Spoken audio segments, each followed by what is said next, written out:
지금 9월 1일에 아마 관동 대지진 그 아마 뭐 추모일인가 그럴 거예요. 7년인가요? 예. 그런데 일본 그 예전에 그 옛날 이시하라 신타라고 유명한 그 극우 정치인이 있었어요. 작가 출신인데 그 사람도 그 추모일에는 그 조선인 학살에 대해서 위로하고 추모하는 그 사람조차도 예. 글을 보냈거든요. 근데 지금 고이키 유리코라고 지금 3선 중에 얼마 전에 또 당선됐어요.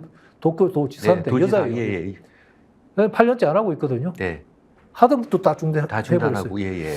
그래서 그걸 어떤 면에서 그 사람이 올림픽도 망쳐놓은 여자잖아요. 그 사람이 얼마 전에 다시 당선이 됐잖아요. 네. 그걸 보면 일본이나 사회 분위기를 짐작할 수가 있는데 이게 네. 그러니까 고이키가 그렇게 해서 우리가 상식적으로 봐서 말이 안 되는 아니 희생자들에게 주동을 보내는 게 어렵지 않은데 네. 그걸 거부하면 오히려 점수가 올라가는 말은 표가 더 올라가는 그 정치적 계산 때문에 그걸 안 했을 거란 말이에요. 네. 일본 사회가 그렇게 돼 있다는 거죠. 그러니까 당시의 일본과 지금의 영국이 공통점이 있는 게 이게 공황 상태예요. 그러니까 경제 공황 상태인데 당시 일본도 그랬거든요. 뭐 충분히 뭔가 지금 사회적인 불안이 있으면은 뭐 극우건 극좌건 멘탈리티가 극단적인 사람들이 그 어떤 이제 사회적으로 뭐 영향력을 발휘할 수 있는 그런 시대가 자꾸 오는 것 같습니다. 그런 면이 있습니다. 네, 영국도 사실은 그 거대한 나라거든요. 그래서 그렇죠. 우리가 그냥 영국 그렇게 간단히 얘기했지만 그 국호가 길지 않습니까? 그렇죠. United Kingdom of Great Britain and the Northern Ireland. 그래서 네. 이게 몇 개 나라를 합쳐놨고요. 그 나라뿐만 아니라 이렇게 그 브리티시 커먼웰스라고 60여 개국의 그 전 세계 이제 이런 나라들을 다 영연방으로 이거 합쳐놓은 상태인데 이제 제국주의 시절에 영국의 그런 이제 어떤 자본이동 이런 것들이 이제 다 끝나서 뭐 지금 비실비실하는 것 같습니다. 7월달 총선해 보니까요, 14일인가 그때 있었는데 그게 뭐 거의 100년 만에 보수당이 참패고 어떻게 보면 의회 정치가 시작된 이래 노동당이 최대 승리라고 얘기를 하는데 보니까 노동당이 411석. 그 다음에 보수당은 121석인가 밖에 안 돼요. 뭐 비교 안 될 줄 한 3배 이상 차이가 나는데 완전히 참패했거든요. 참패한 것이 뭐냐면은 그 아까 말씀드린 그 브렉시트 할 때 그 EU에서 탈퇴할 때 그때 그 존슨 그 총리가 앞장선 총리가 브렉시트 하고 나면 영국이 완전히 달라질 것이고 이민 문제도 해결될 것이고 이민 문제의 가장 문제 뭐냐 하면은 일반 노동자들 이런 사람들이 유럽에서 온 EU 내에서 온 그 이민자들 때문에 자기들 일자리 없어지고 그래서 우리 못 산다는 게 큰 불만이 선동이죠, 뭐.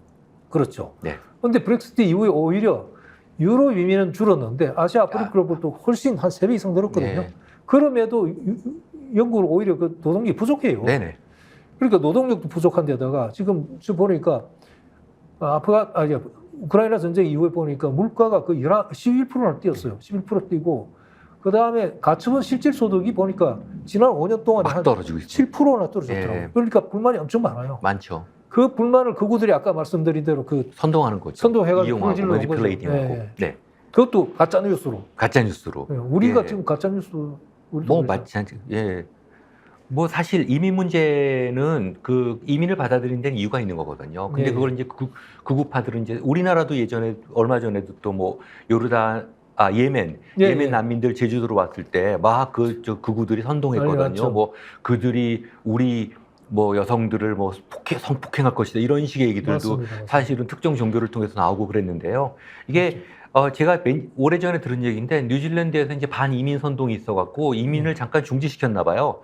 난리 났답니다. 거기 있는 가구점이지 뭐 다 망해갔고요. 그렇죠. 이민이 미국 같은 경우도 1년에 제가 오래전에 들은 소리인데 1년에 뭐 수백억 불의 그 경제 창출 효과를 가지고 있고요. 노동력도 필요하지만 또 그래서 경제도 어떤 산업 생산성도 그렇고 또 시장도 돌아가는 거 아니겠습니까? 그렇죠. 근데 이것들을 지금 일방적으로 막아버리면은 뭐 나라가 어떻게 되겠습니까? 그러니까요. 네.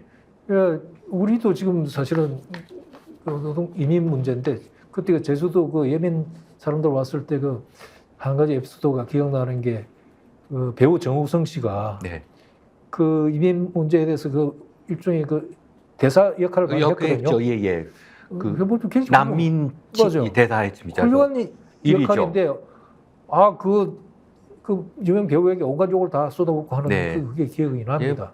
결국은 그 예멘 난민이 이제 무슬림이라는 것에 방점을 둔 거 아니겠습니까? 그렇죠. 이번에 그 영국도 보면 무슬림이라고 소문을 냈는데 알고 네. 보니까 기독교도인데다가 네. 그 부모가 르완다, 아프리카 네, 르완다 네. 출신이에요. 네. 와가지고 영국에서 낳은 아이입니다, 이게. 예. 나이도 17살밖에 안 되고. 네.